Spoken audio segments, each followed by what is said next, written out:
with us today Professor Rangrao Bhongle. Professor Rangrao Bhongle will be talking about postmodern aesthetics and Ambedkarite perspective, an Ambedkarite viewpoint. Let me please introduce Professor Bhongle. Rangrao J. Bhongle is a professor and former head of Department of English at University of Mumbai. He is a noted Dalit writer who writes under the pen name of B. Rangrao. He has published poetry, fiction, play, and criticism in English and in Marathi, which is his first language.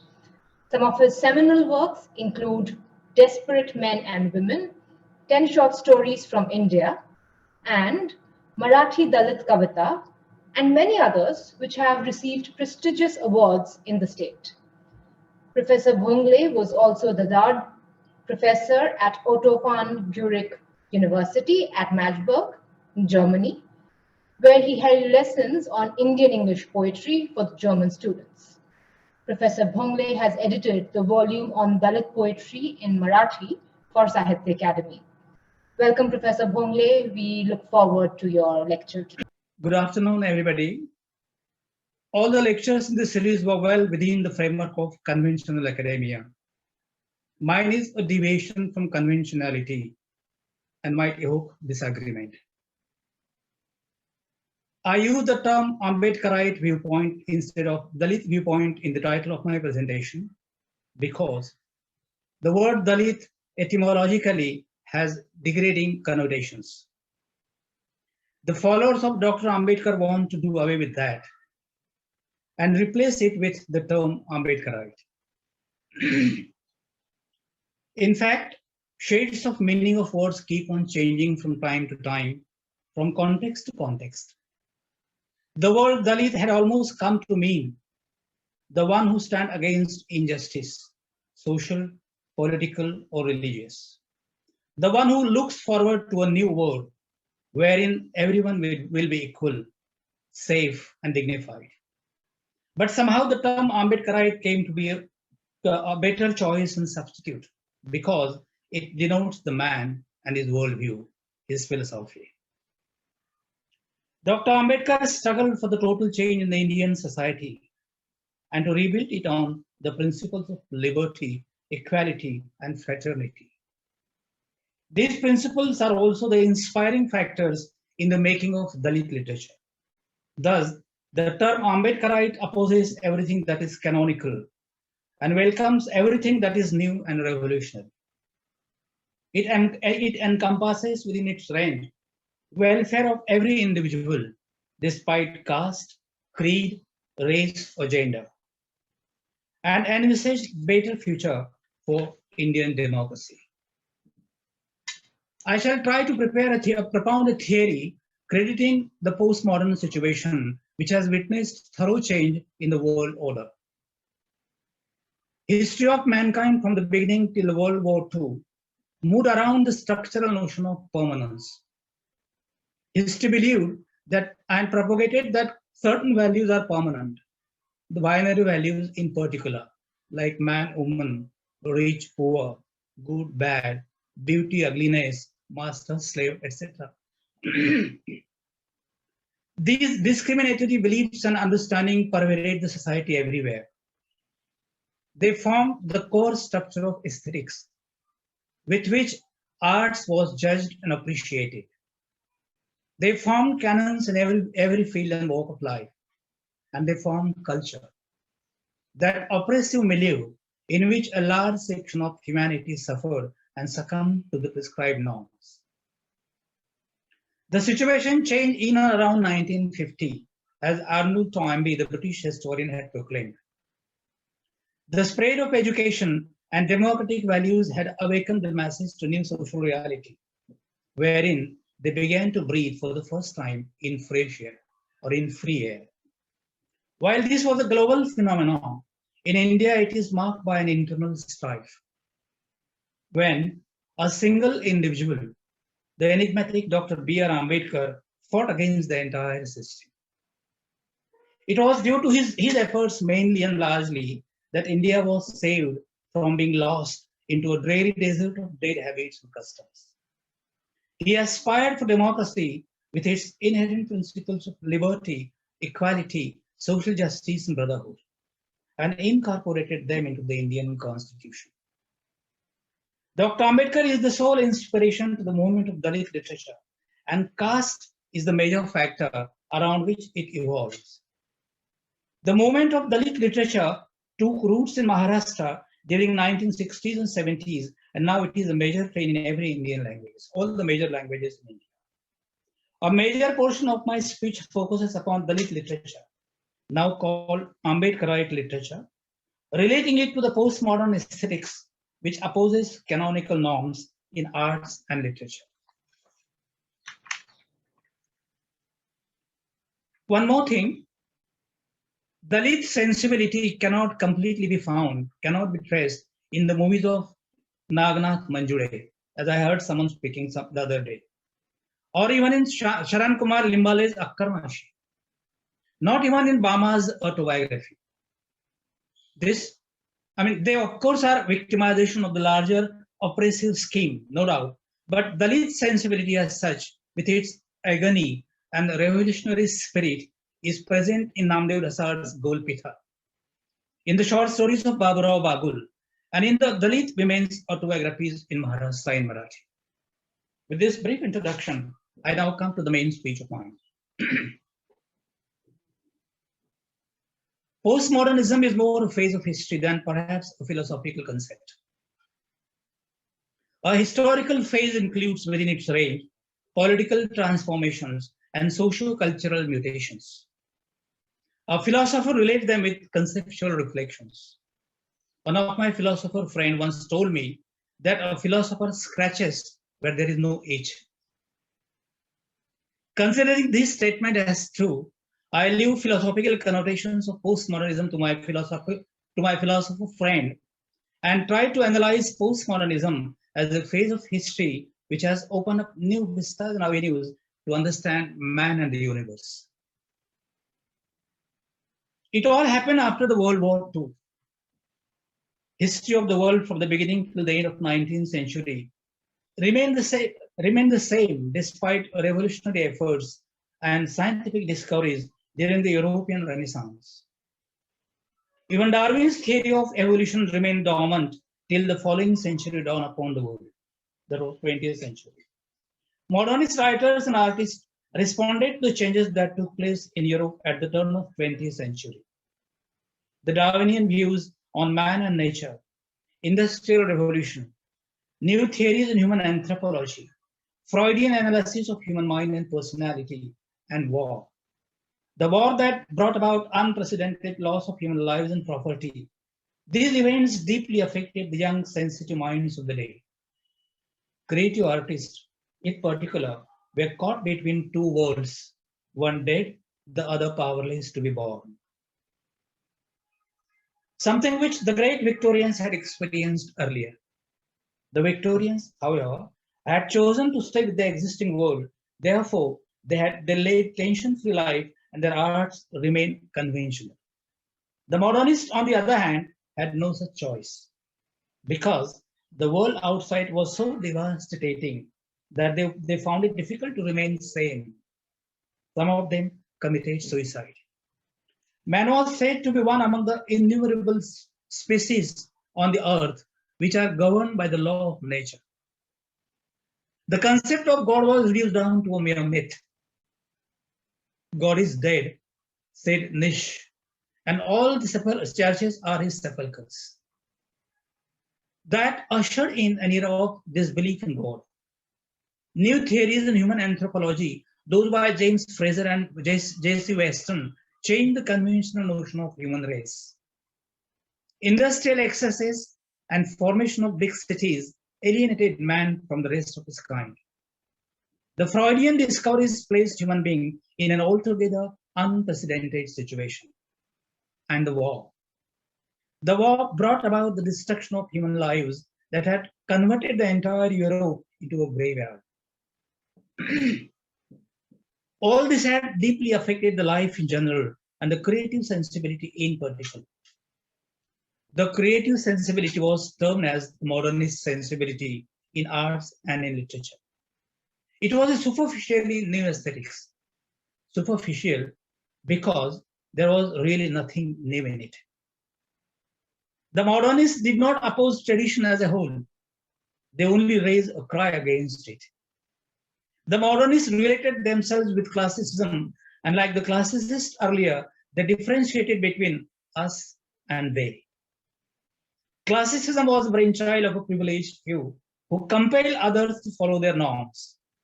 Others did it ungrudgingly because they were helpless and lacked means to oppose it. The classical culture came down uninterruptedly till mid-20th century when global political structure underwent a thorough change. Spread of education and democratic values were the first and the foremost cause. Democratic notion that upholds dignity of every individual was conceived in 18th century itself, when German philosophers and thinkers like Schlegel and Schiller propounded a theory that all children are born with immense potentialities, and each one of them can grow into a genius despite caste, creed, race, or gender. That was a very radical thought during those days. And yet, it could not grow up much. And each one of them can grow into a genius if given chance. Rousseau said something similar at about the same time when he declared that all are born equal. And any attempt to enslave humanity, socially or politically, is not only unjust, but also against the divine scheme. These philosophers, however, could not transform their thought into social reality because political situation did not allow growth and development of every individual, and society remained divided between the best and the rest. That was classicism that nourished and propagated by the elite in society. Lack of political means and power confined the Bhakti movement in medieval India to merely religious and metaphysical fold, despite the saint poet's sincere inner desire for social equality and individual upliftment of every man and woman. That was the reason. I mean, in spite of all the respect and admiration for the saint poets and the Bhakti movement, which Professor Shiv Prakash had just, narrated a few hours earlier, I would say that that was not enough for the social change. Of course, saint poets were not social reformers or social revolutionary as such. That was the reason why Dr. Ambedkar sneered at the Warkali Panth in Maharashtra. Warkali Panth was one of the sects of the saint poets here in Maharashtra. Dr. B.R. Ambedkar sneered at this panth, at this sect, when he observed what he called in Marathi, Bhajanat Eki and Bhojnat Beki. That means unity in singing when they come together, but when they go back home, there was what is called differences while eating. That was what saint poets said in it. Bhajanat Eki and Bhojnat Beki, that Marathi, unity in singing, but differences while eating. That is why Dr. Ambedkar, later in 20th century, asked the depressed classes to educate, unite, and agitate, to hold on to political power, as political power alone can help revolution to born. Politics of power can be located not necessarily in monarchy or in similar government system, but also in the Varnashrama and in the caste system in India, where the Brahmins, without being a ruling community really, practically ruled over everything for centuries to be. Modernist aesthetics, thus, was a reincarnation of the classical tradition, which maintained safe distance from the masses. The modernist revolt did not go beyond personal morality, where they indulged in all sorts of immoral practices. Conventional aesthetics, so to say, was the monopoly of a privileged few who took delight in personal sensuousness while appreciating beauty and arts. This conventional aesthetics was transformed into modernist literary theory, which did not allow common approach to poetry. Formalism, for example, disregarded content or context and emphasized upon form and style. It valued stylistic innovation at the cost of subject matter. Text about the context was the declared motto of the modernist artist. that led them towards excessive experimentation and the inevitable incomprehensibility, keeping the common reader away from their arts. When T.S. Eliot's The Wasteland was published for the first time in 1920, no one could understand it. It was decided, therefore, that the following edition should be accompanied with footnotes or by footnotes. When the following edition with footnotes came out, the readers found out that the footnotes are equally incomprehensible. James Joyce's The Finnegan's Wake is written in one single sentence. The sentence begins somewhere on page number 1 and ends somewhere on page number 400 or so, without any punctuation in between.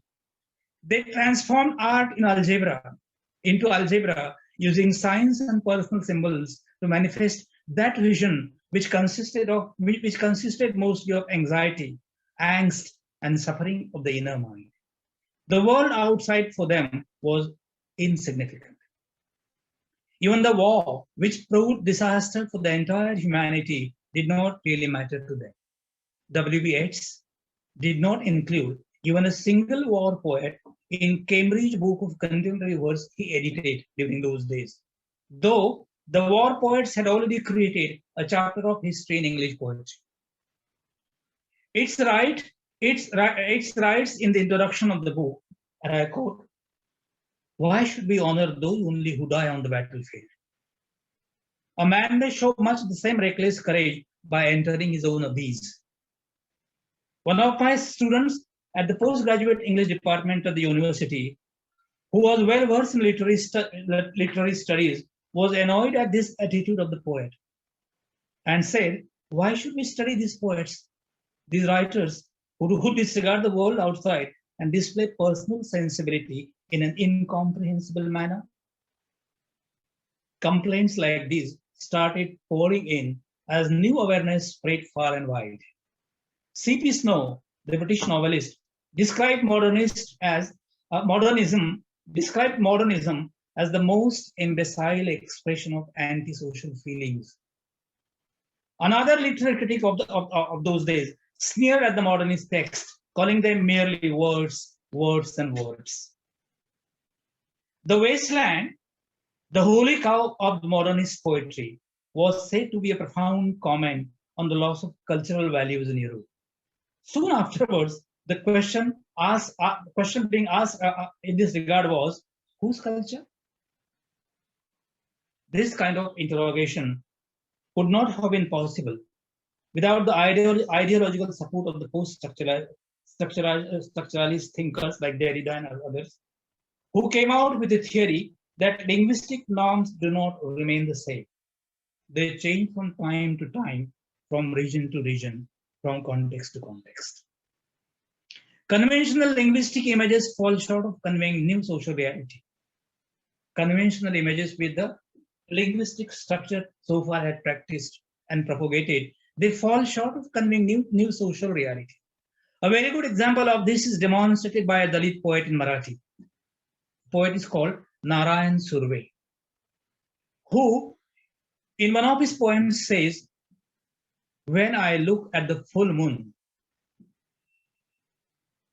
the lines go something like this: "When I look at the full moon, I am reminded of the full size of roti, which I never had, and remain hungry after every meal." That is how we felt when we looked at the full moon.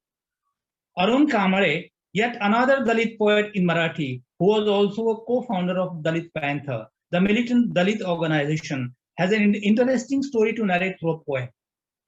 This poem says something like this: a Dalit boy goes to school for the first time, where a Brahmin teacher teaches him how to speak chaste language with good accents and all. The boy comes back home and learns his lessons by heart loudly. His father is annoyed to hear what he says and says, "What are you talking about? Says speak your mother's language." The boy gets annoyed and wonders, which language shall I speak? There the poem ends. Connotations imparted by an image are no longer the same, as we have seen in the case of full moon. Full moon conventionally was the symbol of beauty, purity, calm, etc. It imparts different meaning to a Dalit poet whose poetic sensibility takes him away into the world of hunger, deprivation, and poverty. Another interesting example can be of Taj Mahal, which conventionally stands for love and loyalty. This is one way of looking at it. A poor man may look at it differently. There are two different songs composed on Taj Mahal, if you are aware. They are the famous songs of Hindi movie. One of the songs says something like this: कि एक शहंशाह ने बनवा के हंसी ताज महल, सारी दुनिया को मोहब्बत की निशानी दी. This is one way of looking at Taj Mahal. The other way is in total contrast.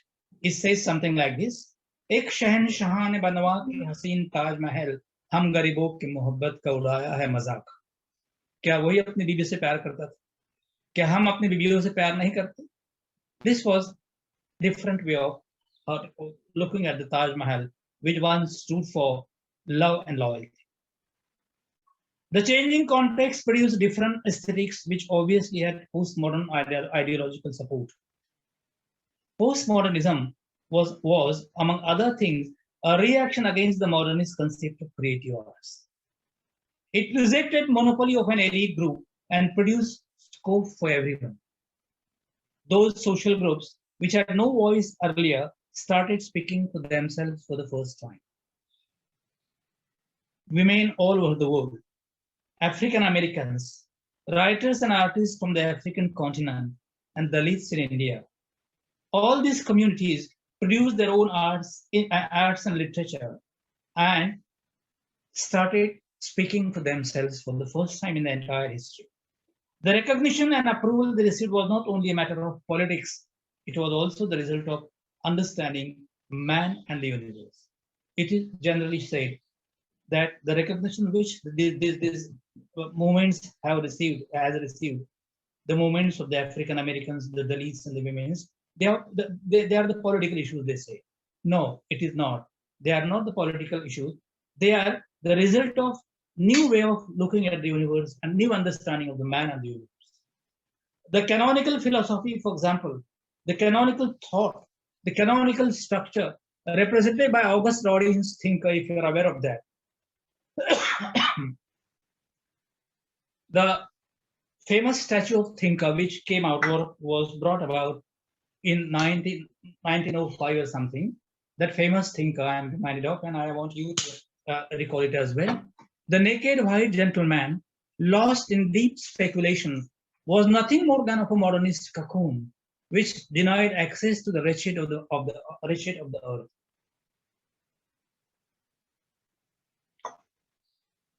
The thinker, as we realize today, did not think well enough. He was mainly concerned with the universe that incorporated the elite and the powerful. So he could come out with philosophical interpretation for the universe, produce ethical codes, offered canons for arts and literature, could define what is good or bad according to his own criteria or the criteria of the community he represented. There was nothing in his thinking about the men in general, those who were beyond the margins of his philosophy or thought. He could determine the nature of relationship between man and man and woman. He built up a small cocoon of intellectual luxury and called it classic. He produced a system of signs we now know as language, drawing images we now know as letters from the surroundings he lived in, supported by the coteries of zombies. He denied the status of language that others spoke and used for communication. He affirmed that his language alone was capable of conveying meaning of the universal phenomena. His language alone was suitable for creative expression. His language alone was treated as capable of evoking divine blazing.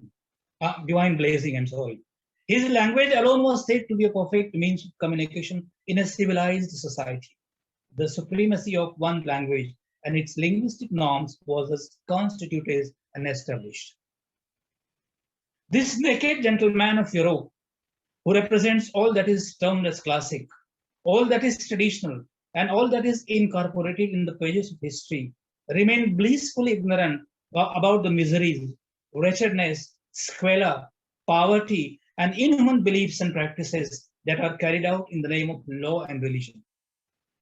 He said nothing about the dual norms set for men and women in his civilized society. He said nothing about the treatment meted out to his mother and sisters. He thought it a privilege to treat his wife as subhuman. He relished in slavery as a social custom, took pride in owning maximum numbers of slaves, and preferred to be totally ignorant, indifferent, and unconcerned with their sufferings. He built up a civilization consisting mainly of the customs and the worldview of his own class, caste, and group, and he called it ethos of the community. Those who did not subscribe to this ethos were termed as uncivilized. Races were named and status was hurled at them according to their position in the existing social power structure. The unorganized tribal groups in the African jungles were held as slaves and compelled to work for the European masters. The complexion of their skin and their physical features were looked down upon as ugly and inauspicious. Slaves, at least, were taken care of by their masters so that they can render good services. A large portion of Indian population rendered as untouchable is the worst example of inhuman social practices. The power structure erected on the caste foundation refused to extend any kind of support to them. Raj Dharma, considered as noble on part of the ruler, did not think it necessary to uplift the then untouchable from the inhuman social conditions in which they were compelled to live. On the contrary, they were denied access to education, to any source of income, to dignified social status, to health and hygiene, to the smallest share in power structure. That was the conditions of the untouchables in India. The four Varna system, which is said to be the essence of Hinduism, mutilated the human spirits of the Shudras and Atishudras. This practice was sanctioned in the name of law and religion. The kings and the rulers had to strictly implement this social custom because that was the Raj Dharma which could elevate their status as the ruler. Remember the story of Shambhuka in Ramayana, if you are aware of that. Shambhuka, who was killed by the king Rama because he was a Shudra and aspired for spiritual knowledge through asceticism, tapasya. That is why he was killed by Rama, because that was his Raj Dharma. That would status his status as the ruler, as the king. The Peshwas in Maharashtra, another example. The Peshwas in Maharashtra, this is a historical example, whereas the earlier was perhaps a mythological example. The Peshwas in Maharashtra carried out this Raj Dharma meticulously. During the Peshwa regime that lasted roughly 150 roughly 200 years, an untouchable was compelled to tie broom at the back of his vest so that his footprints are wiped out as he walks ahead. He was supposed to put a bell around his neck to send out alarm of his arrival so that no caste Hindu gets contaminated by his presence in the street. This happened during the native rule, or what we call Swaraj. The concept of Swaraj was a reason of controversy between Gandhi and Ambedkar during the national liberation movement. Gandhi, who was an orthodox Hindu, wanted Swaraj first with Varnashrama and caste system intact. Ambedkar, on the other hand, opposed this stand because he knew well enough that it was during Swaraj that the caste system flourished most. And the nation suffered from several setbacks. The history of India is the history of political slavery. The exponents of the so-called glorious Indian tradition looked on silently while the foreign invaders plundered the nation and went away triumphantly. How ridiculous it is to learn that of the large population that India always had, only a small group called Kshatriya fought against the enemy while the rest of the nation simply looked on. How ridiculous it is to learn also that another small group called Brahmins pursued knowledge and learning while the rest of the nation rolled in wretched ignorance. This certainly is not a symbol of civilized society. Dr. Ambedkar described India as a multi-storied building without an elevator or staircase. And the people living on one story are in total doubt about the people living on another. This indifference and total lack of concern for each other among the caste in India made the nation vulnerable and easy victim to foreign invaders. It also made the nation internally susceptible. The caste were in total disagreement with and suspicious about each other. Again, Dr. Ambedkar described the nation as a dilapidated building which requires not just a whitewash as the social reformers intended, but total restructuring. Dr. Ambedkar refused to call India a nation. Rather, he called India a country, scattered and spread out in wilderness. How can this be an object of pride for every Indian? There are great texts written in Sanskrit like Vedas and Upanishads, and the great epics, which are said to be the storehouse of worldly wisdom and spiritual inspirations. But today, these texts are looked down upon as meta-narratives, epitomizing the old structure which needs to be deconstructed. Bhagavad Gita, for example, offers a lot of practical advice for a man to be happy and successful. It is said to be a storehouse of worldly wisdom and spiritual inspiration. But there are reasons why I would not read Bhagavad Gita. First of all, it is written in Sanskrit, which is an archaic language without contemporary relevance. Secondly, it advocates and justifies caste system, which is the cause of suffering to innumerable Dalits in India. It advocates caste and justifies caste system, which is the cause of suffering to innumerable Dalits in India. Thirdly, it casts aspersion on the character of women in general. When Arjuna explains the reason why he does not want to fight, one reason he offers to Krishna is that if he kills the women in enemy camp, their wives will become widows. And in a lawlessness that will ensue, these women will get corrupt, resulting into mixture of caste. The great ancient Indian texts in Sanskrit are in fact representative of that ideology which now lies exposed for their false claims and false promises and the open humiliation they hold at the so-called untouchables. How can this text in Sanskrit be an object of pride for a Dalit today? No wonder then that Daya Pawar is one of the Dalit poets in Marathi, whose autobiography, Baluta, became very famous during those days and is translated in several Indian languages. Maybe it is also available in Kannada. Daya Pawar, and he has also a book of poems called Golpita. I'm sorry, not Golpita, Konvada.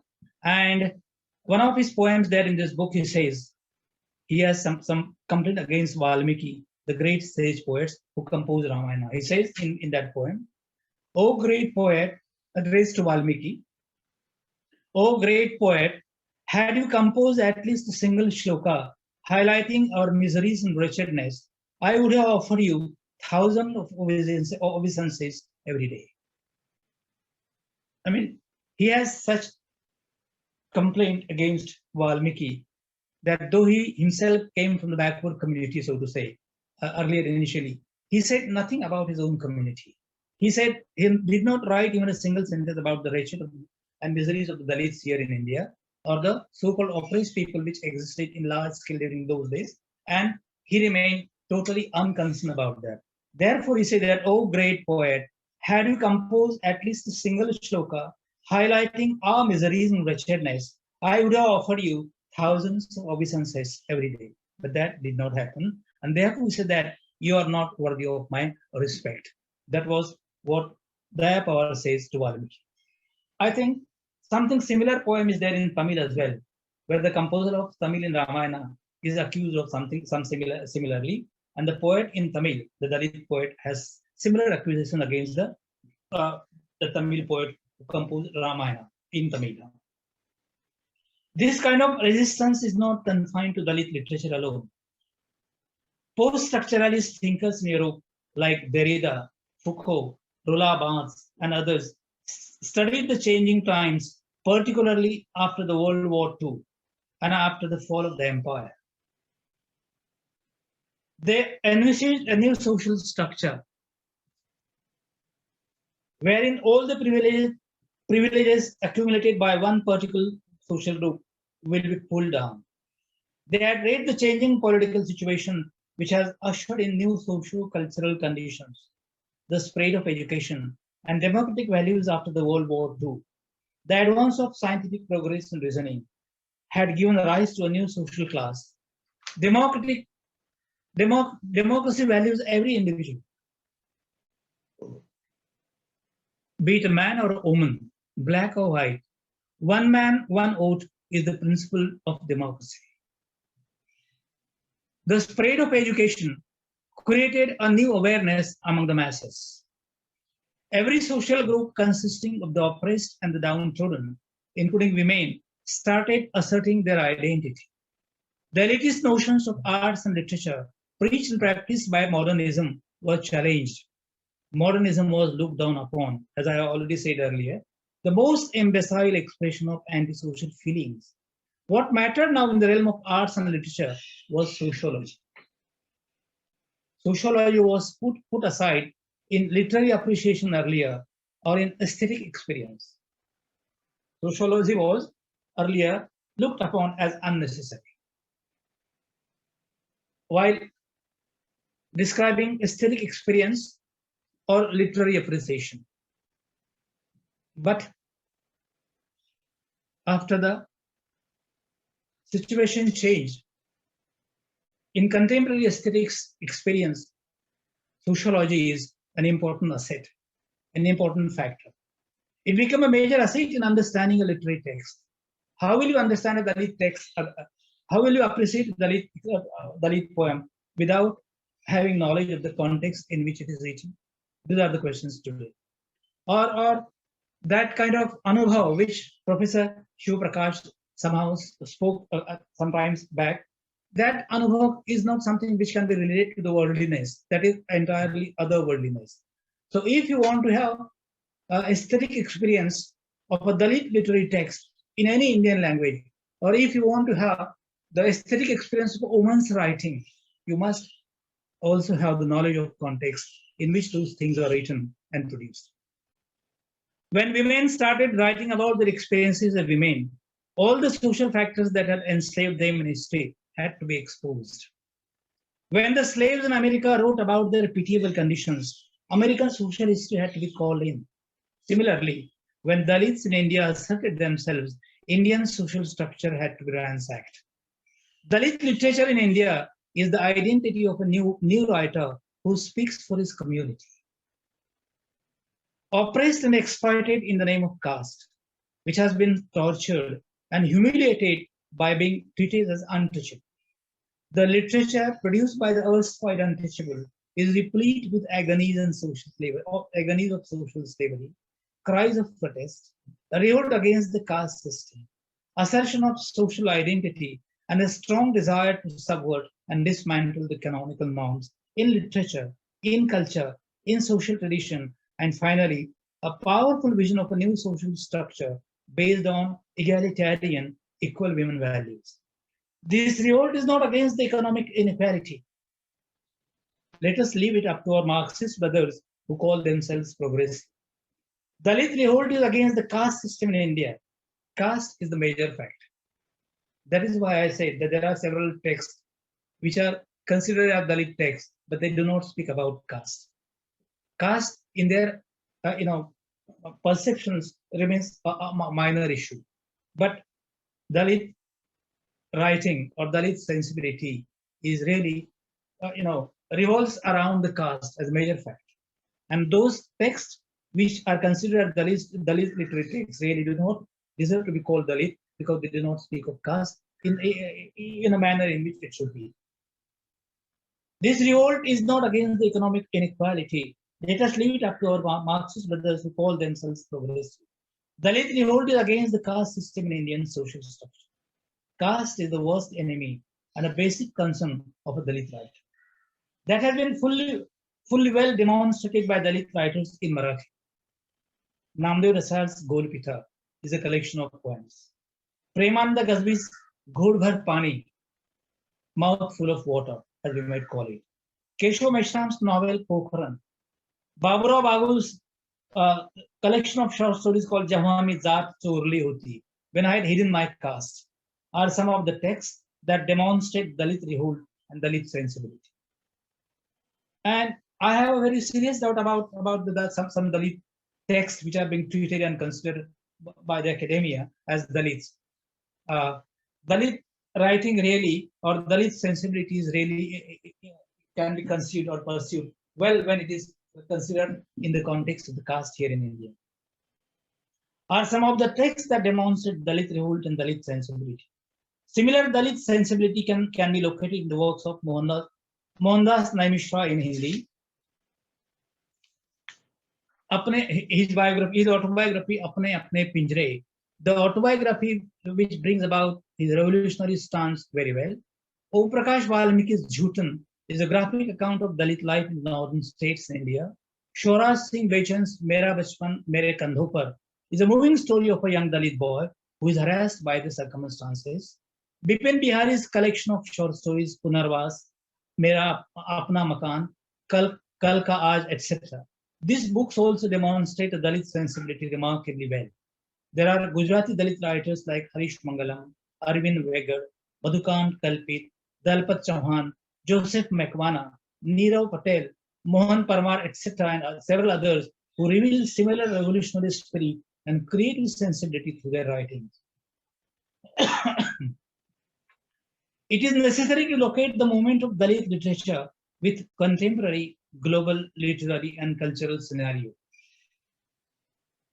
Dr. B.R. Ambedkar is the source of inspiration to all the Dalit writers in India. But to evaluate Dr. Ambedkar as a person and social philosopher is a complicated task. Postmodernism, with its post-structuralist assets, negates everything that comes down from antiquity.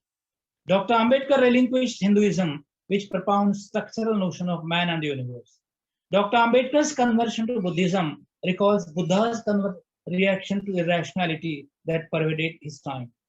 Dr. Ambedkar did something similar when he embraced Buddha's Dhamma, renouncing everything associated with the Hindu hold of life.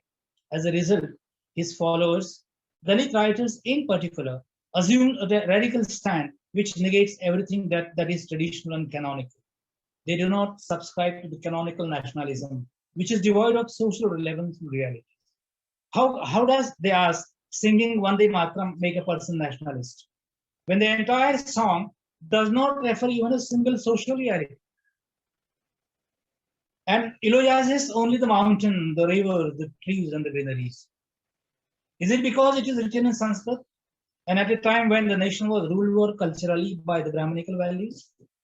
Dalit literature not only disapproves of this kind of canonical nationalism, but also rejects everything associated with the canons.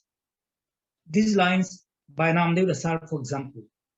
Namdev Rasar, the Marathi Dalit poet, has a book of poems called Golpit. That was his first collection of poems, which is very famous and is celebrated everywhere. And here, one of his poems, he says, he rejects everything that is canonical. I read some of the lines from poem. The poem says something like this: Plato, Einstein, Archimedes, Socrates, Marx, Ashok, Hitler, Bittler, Camus, Sartre, Kafka, Baudelaire, Rimbaud, Ezra Pound, Hopkins, Goethe, Dostoevsky, Mayakovsky, Maxim Gorky, Edison Medicine, Kalidas, Tukaram, Shakespeare, Gnaneshwar, and all their kinds deserve to be drowned and decayed in the gutter manhole. This is in commiseration with the post-structuralist thought that denies structure its validity and deconstructs every meta-narrative. This also liberates the marginalized group which have started breathing in open air after the end of history and after the end of ideology. This is a postmodern phenomenon which generally is considered a step ahead of modernism. But in India, modernism itself is difficult to locate, except in the works of Mardekar in Marathi, Agya in Hindi, Sitanshu Mehta in Gujarati, and several modernist poets in Indian languages. A large portion of Indian society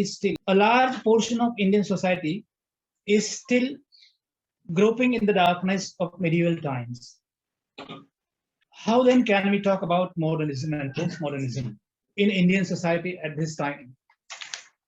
How can then we talk about modernism and postmodernism in Indian society? But visionaries like Dr. Ambedkar could see beyond their time and imparted his vision to a Dalit writer who is restless and uncomfortable with the existing social order. He wants to steer out of his chaos and create a world of rationality, social justice, and global understanding. He is he a modernist or postmodernist? Where do his thoughts and efforts ultimately lead to? Which phase of history inspired the movement of Dalit literature in India? Modernist or postmodernist? Can the movement of Dalit literature be associated with thinking of social philosopher other than Dr. B.R. Ambedkar? Can it be traced back to the Renaissance called Bhakti movement in medieval India? These are some of the questions which need to be addressed to in any discussion of Dalit literature. The movement of Dalit literature which attracted the attention of the major theorists and literary critics in the world today need to be considered as the part of deconstructionist theory, deconstructionist strategy. Eurocentric though it appears, has affinity with several similar efforts within the Indian context itself. Buddha, Kabir, Phule, Ambedkar have tried to subvert the discriminatory cultural norms prevalent in Indian times, in Indian history. Literature of the Dalits in India follow their legacy, and in doing so, deconstruct all that is canonical because canons are irrelevant and detrimental to contemporary social reality. Understanding Dalit sensibility is as difficult as finding way into an alien man. Obviously, because of the world Dalits inhabit is the world that has been an object of indifference, negation, to which no one has approached from within. This is neither time nor place to analyze the sociological causes of Dalit life. Suffice is to say that it has been a big blemish and a curse on the so-called glorious tradition of India. This was the world which was religiously debarred from the caste Hindu accessibility. Therefore, when a caste Hindu approaches it, he or she is likely to miss the internal diverse shades of Dalit life. Ignorance, anger, violence, alienation have pasted Dalit life for centuries together. So has poverty and its inhuman repercussions. One of my short stories is called Childbirth. It's there in that desperate men and women.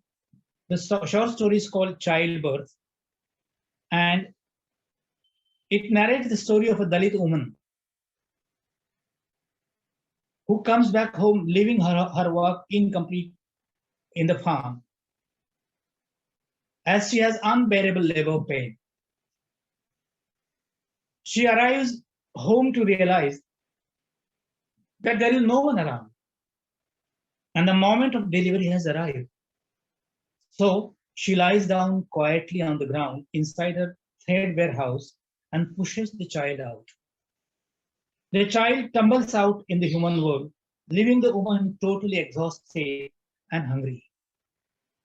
She skillfully cuts the umbilical cord and wraps the child in the tattered piece of cloth that lies around. Now the pangs of hunger. Nothing to eat in the house. Bleeding profusely, she crawls out looking for a bite. Nothing in sight. Finally, she comes across a grocery shop and begs the shopkeeper to give her something to eat, explaining the condition in which she stands. The man is unmoved. Gathering courage, the woman picks up a piece of jaggery and swallows it. The man is enraged. He calls out his servant. The two beat her up till she falls unconscious. The rest is left to reader's imagination. The story ends. Now, the event recording the story is beyond the range of experiences of a non-Dalit. I believe so. Besides, the idiom and phrases employed by the writer to recount the condition of Dalit women are drawn from typical Dalit life. The language used is vulgar, almost shocking at times.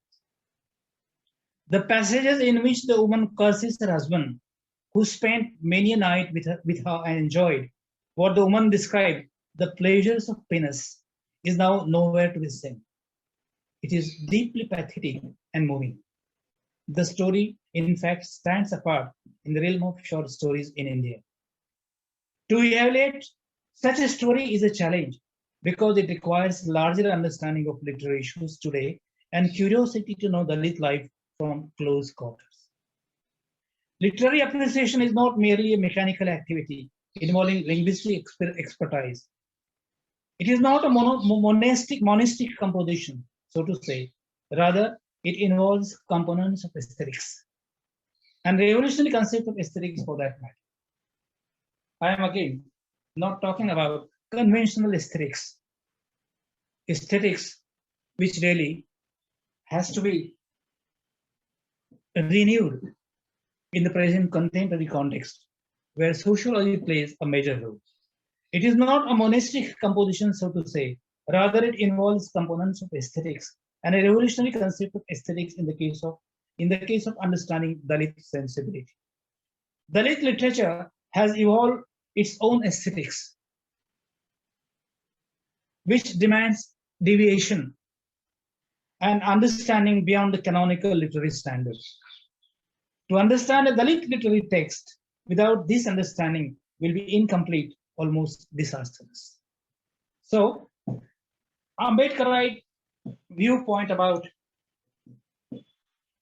the postmodern aesthetics thus are related in a very, very compact manner, and they are a kind of challenge to the existing norms, challenge to the canonical measures of arts and literature. They are challenged to the canonical concept of aesthetics as well.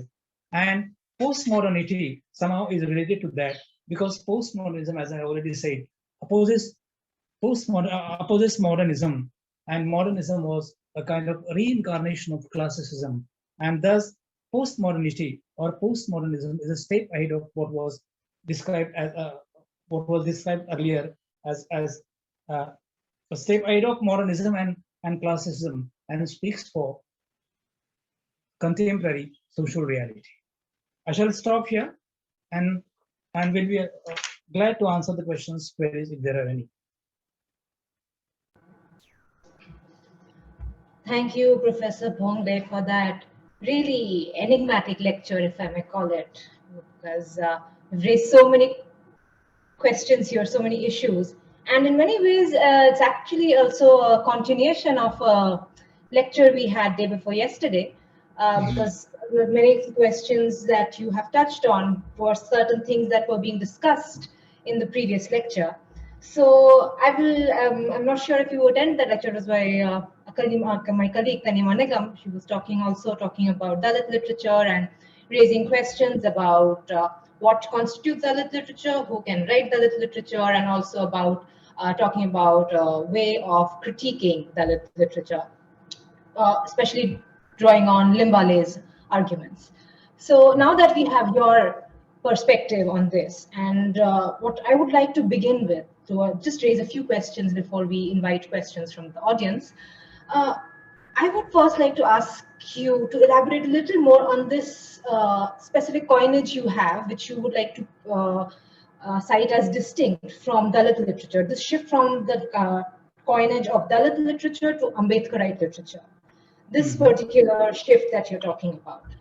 Because Limbale, for example, tries to map out what is Dalit literature, defines it in a certain way. If your coinage of Ambedkarite literature is significantly different from that. For example, who can write Ambedkarite literature?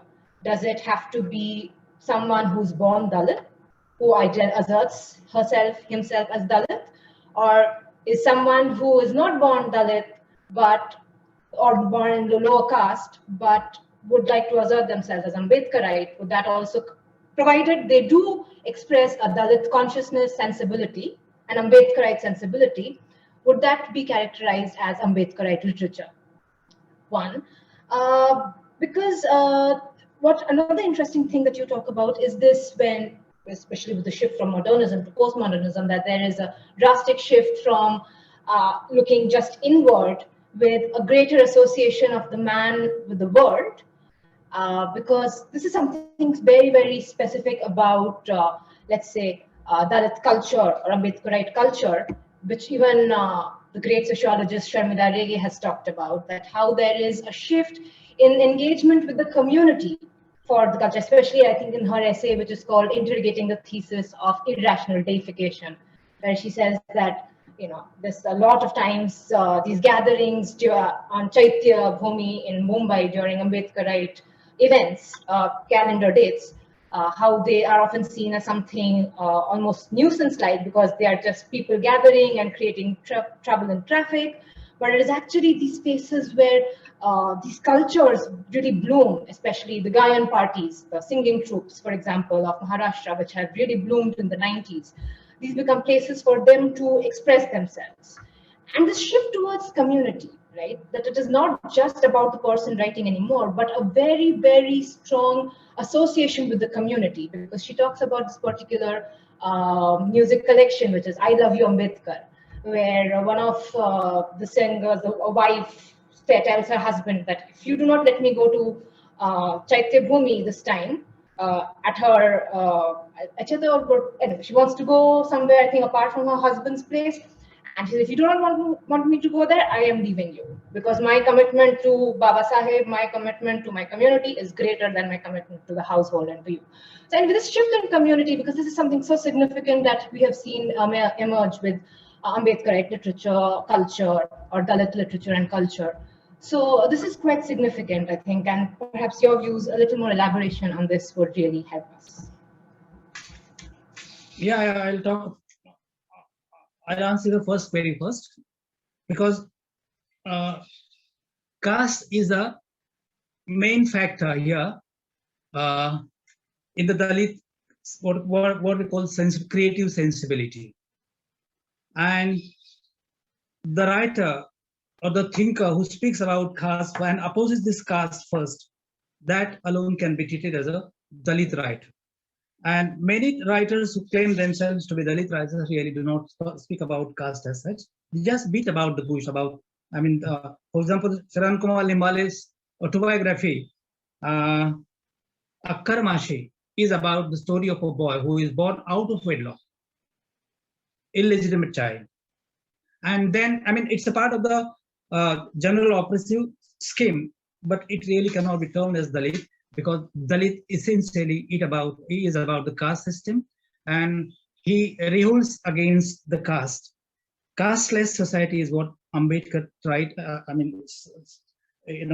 aspired for, and all his followers are now of the same opinion, that caste is something which need to be done away with, and only then society can flourish and all that.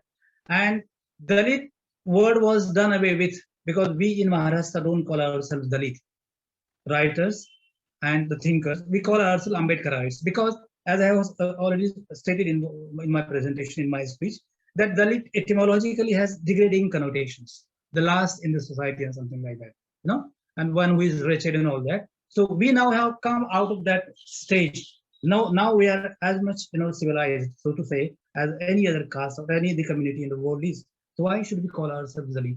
And why should our literature be called Dalit as such? We are Ambedkarite, because Ambedkarite, the term suggests, as I already said, it denotes the man and his philosophy. And therefore, the word Dalit is somehow done away with to a larger extent. There are certain writers, of course, who still use the word Dalit, but Dalit is something which is done away with by the writers and thinkers here in Maharashtra. And as I already said, there are writers who really do not bother about Ambedkar who really do not bother about his philosophy, who really do not bother about his the caste system which he opposed, and yet they call themselves Dalit, which we here in Maharashtra really do not approve of. For example, Bama's autobiography. There is a story of a woman who was converted to Christianity, and then the kind of suffering which she came through, gone through, is something which we call is not. I mean, it's a part of the larger scheme of operation, but really cannot be called Dalit as we call it here in Maharashtra. And that is how. What was your second query? I was just asking about, just pointing out about this shift in a greater engagement with the community in terms of cultural expression. If you could just elaborate a little more on that. Yeah, cultural expression, because you must be well aware of the fact that most of the Ambedkarite are converted to Buddhism. And they are the so-called neo-Buddhist. And Baba Sahib Ambedkar himself converted in Buddhism first, and then he gave what we call Diksha to his followers who had gathered in large number in 1956. And therefore they have their own culture. And as you mentioned, the gatherings of the Dalits, of the Ambedkarite followers on 6th December here at Chaitya Bhumi, there are people. It happens. People are I have lots of complaints because they come in large number, and there are no facilities made available neither by the corporation nor by any other government agencies. The Dalit themselves, whatever they can do, they do it for the community.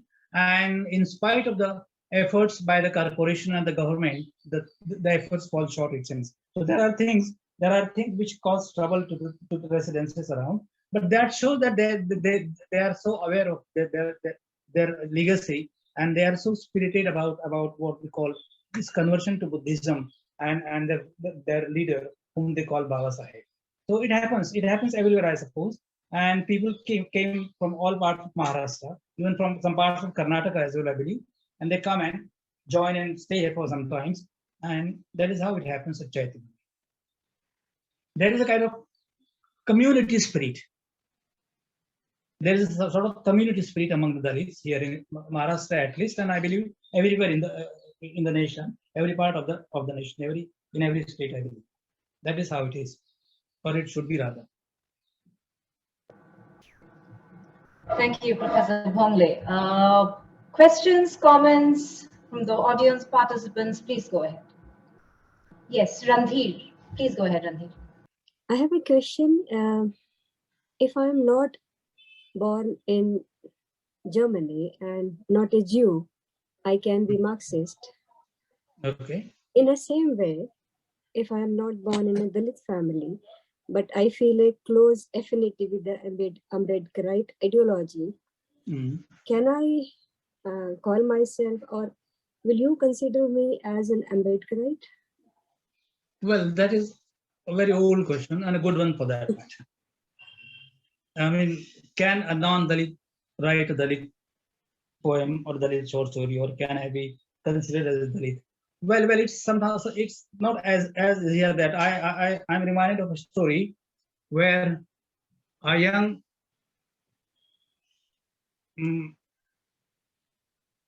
woman, or a woman doctor for that matter, who had no experience of childbirth, was attending to a delivery of a woman.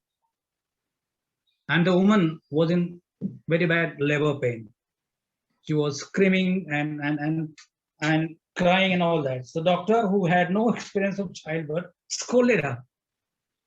Stop screaming like that. And the woman retaliated. What do you know about childbirth? Well, you have no right to say that, to ask me to keep quiet. Similar the situation of a Dalit and non-Dalit. There have been several non-Dalit writers who wrote about Dalit issues. But then what Dalit, we here, the Ambedkarite, they really are really in a revolutionary spirit. They retaliate, they want to revolt immediately.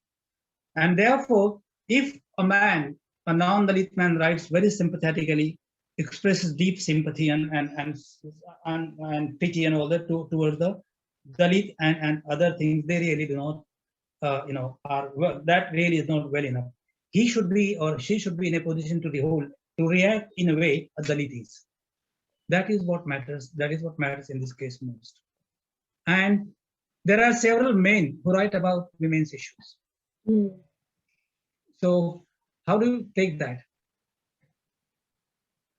I mean, I call myself a feminist, but I cannot have affinity to a woman experience. I mean, the experiences of a woman, out of which she writes, out of which she might be able to react to. So that is how the same thing is here as well.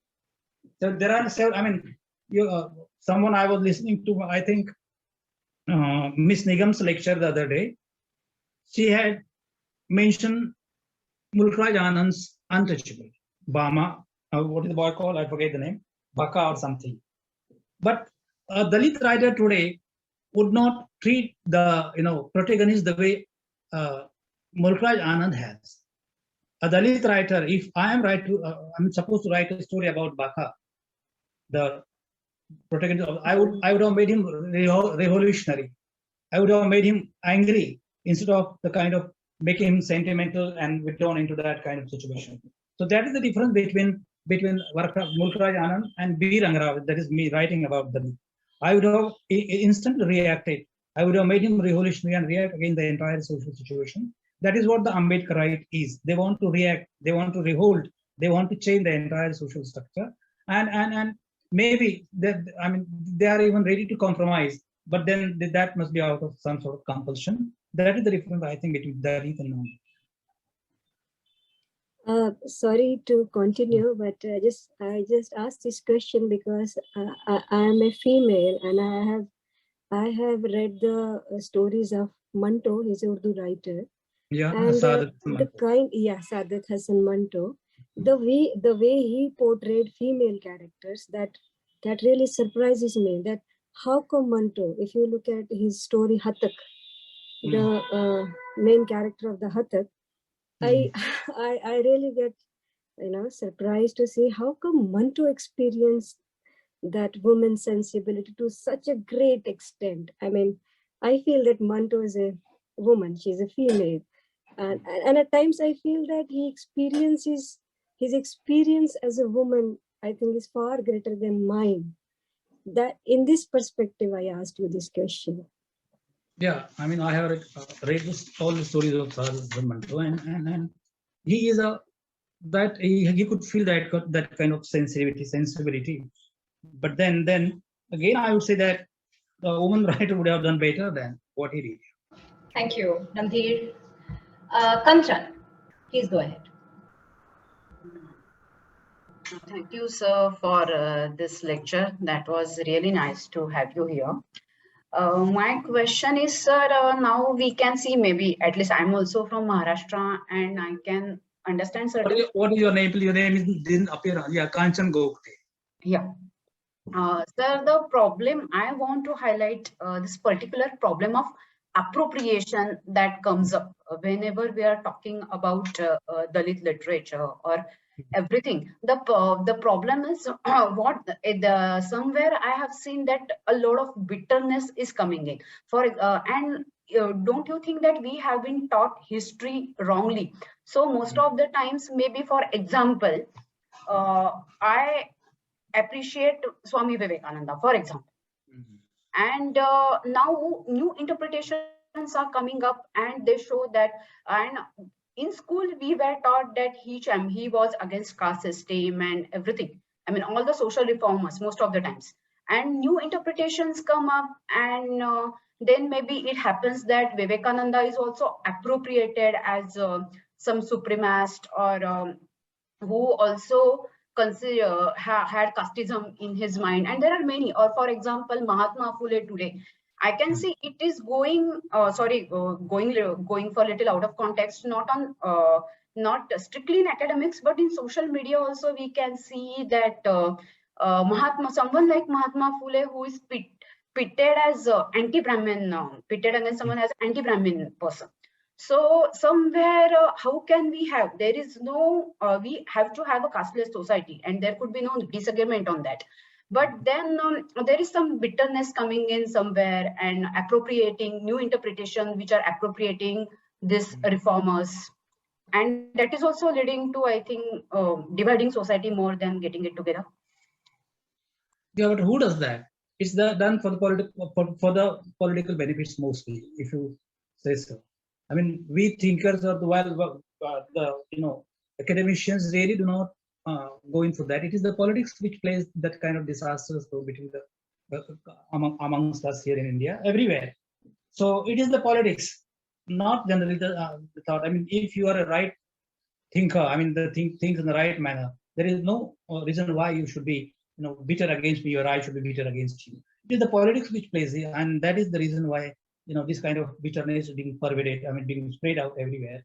And that is why I say, I mean, and other thing is that, I mean, if I have earned much out of situation, I should also develop some sort of toleration. So toleration is something which is missing if you come you mean that one. This is one thing. Other thing is politics mostly. Bitterness is largely due to the politics, which is has always been a cause of disturbance in the social matter. That we cannot really do anything about that. What do you say? Thank you, Kanchan. Sharath, please go ahead. Hello, sir. Thank you for an interesting lecture. I am just getting into Dalit literature. So my question comes from reading the Abolition of Caste by Dr. Ambedkar. Because I'm also a student of Indian philosophy, I've read a little bit of Buddhist philosophy. Yeah, in Buddhism also, the caste is treated very differently in the sense an Ambedkarite view of caste and the Buddhist view of caste are not really the same. So, for example, Buddha maintains that all castes are of equal purity. Chatu, I mean, quoting from Asalayana Sutta of Majjhima, which Buddha refers to, Chatu, Vannim, Suddhim, Pachagato. So, Buddha's position, in a sense, is all castes are equal. So, does the Ambedkarite view accept the Buddhist view that all castes are equal, or are they looking at a complete abolition of caste? This is my first question. And second would be, how does the Ambedkarite view look at the literature of Buddhism where caste is discussed and there are certain, Buddha also has certain opinions on Kshatriya and Brahmana and their duties in his writing. So how does Ambedkarite view look at Buddhist literature regarding caste? Thank you. Are you sure Buddha approved of caste system? I'm not sure about that. He revolted against everything that was Vedic during those days, and he opposed Varnashrama, which was the root and origin of the caste system. So I have not read anything about caste system being approved of Buddhism. Where did he get it? Can you say how did he approve? What was exactly his stand against the caste? In my opinion, Buddha opposed Varnashrama, and therefore he opposed Brahmanism. All that was carried out in the name of Brahmanism was something which Buddha disapproved of. Therefore, to say that Buddha approved caste system is something which I cannot understand. Where do you get it? I'm sorry, sir. I did not mean to say that Buddha approved the caste system, but there are certain opinions of caste. I'm quoting from a paper by Y. Krishnan. It's titled Buddhism and the Caste System. So, so I'm just trying to reconcile: is the Ambedkarite Buddhist position in sync with the Buddhist position on the caste system, or is it different? If I can frame the question this way. Ambedkarites, or the followers of Ambedkar, Dr. Babasaheb Ambedkar himself, wanted to do away with caste altogether. And Buddha, I mean, because he believed, or we all believe, that Buddha himself was against the kind of Varnashrama system which was very, very active during his times. So we also, the Buddhists or the Ambedkarites or the Dr. Babasaheb Ambedkar himself, want to do away with caste. And if there are any references to caste system being approved by Buddhism, we really do not accept that. That is how the situation is. Do you get it? Yes, sir. Yeah. Thanks. Thank you, Sharath. Binal, please go ahead. Thank you, Professor Bhongle. That was amazing. Like I've read Goldpeter. My personal interests also have been on caste. Maybe sometime down the line when the like we all speak, I will also try and bring in. I try and talk about caste from Bengal, the proliferation of literature there and cultures. But at the moment, I had three connected questions.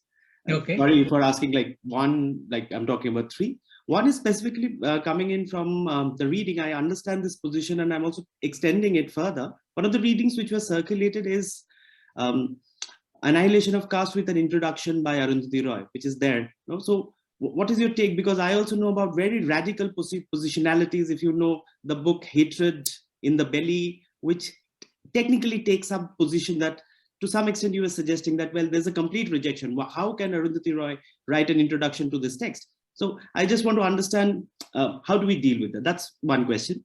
The other one is your slight reference at the beginning was about how the films, you named a couple of films and you were saying that they are not really from the Ambedkarite perspective. I just wanted to know if you have watched the recent film, the Tamil film, what is the name of the film? Jai Bhim. Jai Bhim. So how do you relate? Maybe you would also connect and see if that can be evaluated from a constitutional morality, Ambedkarite perspective. Maybe that would be. And the third one is largely a conceptual question because you're talking about postmodernism and we all are trained in French philosophy theory. You know, that's how we approach. I was thinking that, well, the best benchmark of postmodernism is Frederick Jameson himself bringing in this cultural logic of late capitalism. No, that's the title of the text. Right, late capitalism. So if we endorse postmodernism, I'm just trying to understand, is Dalit literature also entrapped within the logic of late capitalism? Yeah, I got all the 3 points of view. Yeah. Thank First you. is Arundhati Roy's book. And actually, I also had sent my contribution to the book which came out as a reaction, the Hunger in the Belly, but then it was not accepted, it was late or something. So Arundhati Roy writes about Gandhi, not about Ambedkar. And if you remember the front page of the cover page of the book, Gandhi image was larger and Ambedkar was shown somewhere in the corner of the book. The front cover itself shows that she is writing about Gandhi, not about Ambedkar. And then her introduction is something which says that Gandhi's concept of Ramraj is utopia. Also, Ambedkar's, what he want the casteless society is also utopia. So we all are somehow annoyed at these kind of consider that what Ambedkar was concerned with taking place gradually. He was first confined to Maharashtra. Now he's spread out gradually in other parts of the nation, and he's also being appreciated abroad. In my I forget the name of my friend, but then there are other friends in Germany where I was for some times. They were working about Ambedkar and his philosophy. I mean, Humboldt's, not Humboldt's. I forget not Humboldt, some other university. There they have the Indian literature in the Department of Indology or something they call it. Indology. Heidelberg, maybe South Asia Institute. Heidelberg. That's right. Heidelberg is the university. There, Ambedkar's, all these writings and speeches were being understood and scanned. So what Ambedkar stands for is taking place gradually. So it cannot be an utopia, as Arundhati Roy said. That was our basic concern. And that is how we responded rather angrily to that. Then this film, Jai Bhim. Well, I mean, I have seen the movie, not in the theater, but at home itself. But then, Jai Bhim is, something which gives a kind of indication that what Ambedkar stands for is very much alive. That kind of, spurti, that kind of inspiration is still there. If you are really, acquainted with the spirit of Ambedkar, that can really give you success in life. That is something which was appreciated. Though the Jai Bhim has nothing to do about Ambedkar and all, but then the spirit of Ambedkar, the essence of Ambedkarism is there, and that is how we like that film. And in spite of the fact that there is nothing about Ambedkar as person in the book. Then late capitalism of James, Frederick Jameson. So Frederick Jameson most of the time talks about from the communist point of view. Am I right? And he says nothing about. He has perhaps not been aware of caste in India, or was he? I didn't get him. He talks mostly from communist point of view, late capitalism and all that. I have taught even those essays in my class, and he talks from the communist point of view, and therefore say that postmodern is somehow detrimental to the masses. But my opinion is that though it's maybe in economic spheres it could be, but as far as culturally, socially, postmodernism is not detrimental. It is somehow a kind of asset. It is being useful for the masses in India. That is how I feel that, because I taught that essay to one of in my lectures somehow there when I was active in the department. Yeah, it's a staple work in lit theory courses. That's the best experience. Thank you, Professor. Thanks. Thank you. Thank you, Professor Bhongle. Thank you, Binal. I was wondering if Professor Shivprakash is here and you would like to weigh in on this question, because this is something we have been talking about. Okay, Tanima, please go ahead. And in the meantime, Tanima, while I wait for you to just come online, maybe Professor Shivprakash, if you're present online, then we would like to hear your views as well, just to keep this debate going. I'll speak at the end. Let others speak. If Tanima has something to say, yes, let us say it. Thank you so much, Professor. Richa, I'm audible, right? Yes, I can hear you. Okay. Thank you so much for the lecture, Professor. It's so nice to meet you and see you finally. We've been speaking for past few days. Just my some observation and also an accompanied question.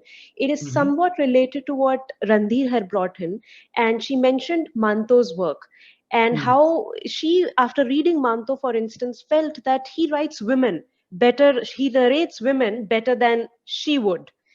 And that's something that, you know, being feminist or belonging to the contemporary world, we can obviously debate that how could, you know, a man write a woman better. But also, as we have seen, and this has been encountered in countless writings on feminism, Urvashi Bhutalia has written on this, Uma Chakravarti, Ruth Vanita, all of them together have noticed this phenomena, at least in the Indian society and also across the world, that patriarchy as much as casteism, all of these are an ongoing process, and that's the reason why we are debating today and dealing with them still. They exist in their own modern contemporary forms. So in this also what we have noticed is, in many ways, in maintaining this patriarchy, women have been complicit. In many, I can name countless examples from my own family when it comes to marriage, when it comes to women coming of age. I have personally experienced this. My own female professors, many of the times, I have noticed that how their own convenience in many occasions will, you know, sort of compel them to be a part of that patriarchal structure instead of sort of critiquing them. At the same time, in this case, we have writers like Manto. And if women like me, and especially when we are at a very young age, let's say we are 18 and we start reading Manto, what our families, what our mothers, for instance, couldn't offer us, he offers us. He offers us a sort of awakening that we didn't know we had. So in that, perhaps would it be right to say that what matters here is not alone the gender of the person writing, but also the consciousness, the feminist consciousness, which could perhaps sort of belong to people across genders? Would it be right to say that? So yeah, to some extent you can say that, but then again, I mean Manto can be so moving that he reaches to the feminist or female sensibility right away. But then again, I mean, had it been some other, I mean, a woman writer would have been better, that I have already said. I mean, Manto has that kind of power as an artist, as a writer, that he can straightway appeal female psyche. But then there are not many like that. But then again, I say that, I mean, I still say that the non-Dalit cannot write about Dalit as authentically as a Dalit would be, something which you had yourself, mentioned in your lecture the other day. So similar situation is that he is a very, very powerful writer. And what actually he writes most of the time about the agonies of partition. What happened to those women, men and women during those days, and the intensity of experience which he himself seems to have experienced. That intensity is in his short stories, and it is this intensity, the powerful intensity perhaps, which appeals us so much.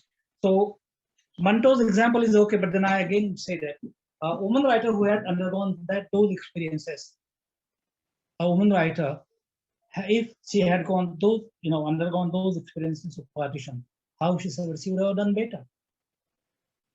That is what I feel. Okay. If I may add in here, I would say like Manto, of course, is like a writer, like we've seen few others in India, but the writings of Ismat Chugtai, I mean, we have talked about women's writing and women's sensibilities. I would say that Ismat Chugtai touches a closer sensibility for me than Manto. I mean, no doubt Manto's brilliance, but Chugtai as a writer, I think initiated so many things, experiences as a woman for me that I did not necessarily find in Manto. I would say that. Thank you, Professor Bhongle. And I'm very happy that thank you very much. You participated here. And one topic that was discussed after Tanima's presentation the other day, which also came up today, is whether a male can write better than a female about female experience, or can a non-Dalit write better about Dalit experience? I want to explain my position in this regard. I remember Althus's in his book Lenin and Philosophy, when talking about class, he talks about two related things. One is class reality and class sensibility. Somebody who comes from a proletarian class cannot write well about proletarian class unless he also has a proletarian sensibility. Okay. Experience is one thing. Experience is one thing. Sensibility is something which matters. What makes a good writer is both experience and sensibility. That's Otherwise, every Dalit would have become a great Dalit writer. It's not happening. Just as every Brahmin doesn't become a great writer. So you should have the experience, authentic Dalit experience, and also Dalit sensibility, which was, of course, shaped by Ambedkar's philosophy for quite some time. Now, I think in Dalit literature also, there are other kinds of changes taking place. Other Dalit groups are asserting themselves in a different way. So we have to look at this dynamically. But for now, I think we should infer that to be a good Dalit writer, one needs experience and also the sensibility. For example, Namdev Desai was a Dalit in real life. At the same time, he's a very great poet. And there are so many other poets. For example, Gujarati Nirav Patel is a fantastic poet. He's a fantastic poet. And not all Dalit poets write equally powerful as these people do. So this is my take on the subject.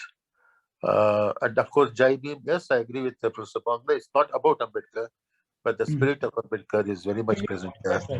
And I think the spirit of Ambedkar is something which appeals to common masses a lot more than Ambedkar per se, because now Ambedkar is relevant not only for the resolution of Dalit issues, but also other issues of social marginalization and exploitation and so on.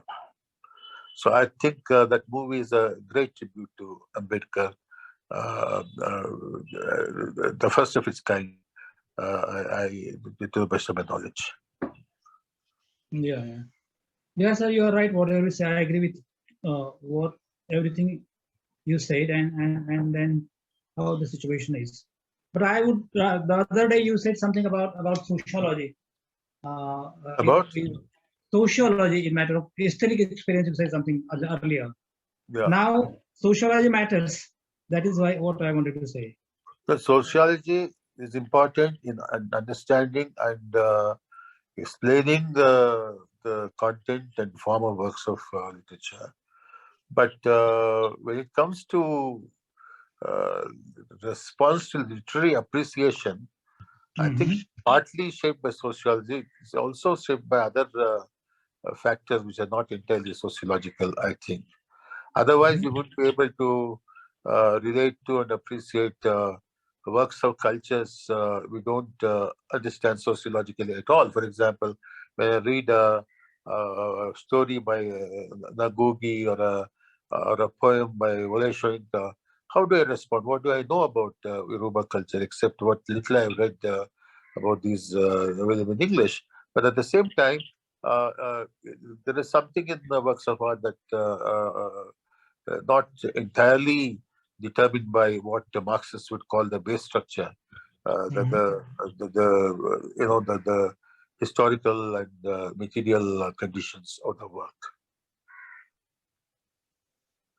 Yes. For example, Ramdev Dasal, the Dalit poet, he impacts me much more powerfully than poets in my language and who incidentally belong to my own community. How do I explain this? This is a matter of, Sahridayatva. Sahridayatva, barobar. Yes, Sahridayatva is something which matters most there. Yes, sir. Sahridayatva, the other day somebody was saying Samana Hridayatva. That's the way the word has been mistranslated by English quoting Sanskrit scholars. Sahridayatva doesn't mean Samana Hridayatva, it means Hridaya Samvada. It's the dialogue of hearts. Yeah. Yes, sir. What you say is true by and large, and we all agree with that. Thank you. We've already exceeded our time, so this I think is a never-ending debate. This is something that we will keep, and 1.5 hours or 2 1.5-hour sessions is definitely not enough to come to an agreeable conclusion on it. So we hope we keep this debate going over various platforms through wherever we can.